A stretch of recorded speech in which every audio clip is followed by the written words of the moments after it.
Sriram. Lakshmi tax విజయ ప్రసన్న ఆంజనేయ స్వామి ఆలయం గత 26 సంవత్సరాల నుంచి విజయ ఆంజనేయ స్వామి విగ్రహం భూగర్భంలో దొరికినప్పటి నుంచి 26 సంవత్సరాలుగా నిరంతరం అన్నదాన కార్యక్రమం జరపడం జరుగుతుంది.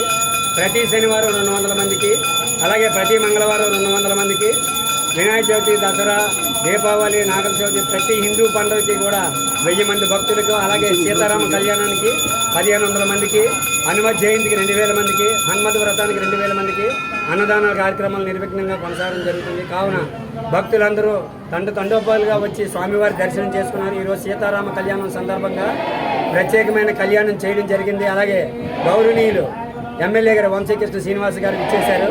అలాగే వైసీపీ వాజ్పేయి గణేష్ కుమార్ గారు కూడా విచ్చేశారు.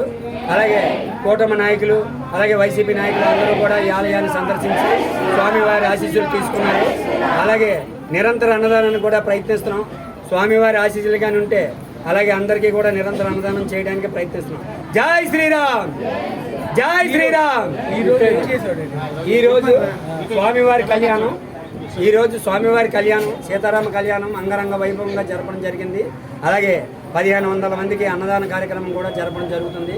కావున భక్తులందరూ తీర్థప్రసాదాలు స్వీకరించి స్వామివారి ఆశీస్సులు పొందుతున్నారు. పొద్దున్నుంచి ఖాళీ లేదు ఆలయం, ఇప్పుడే కొంచెం తెరిపించింది. అన్నదాన కార్యక్రమం మరికొద్ది క్షణాల్లో స్టార్ట్ చేయడం జరుగుతుంది.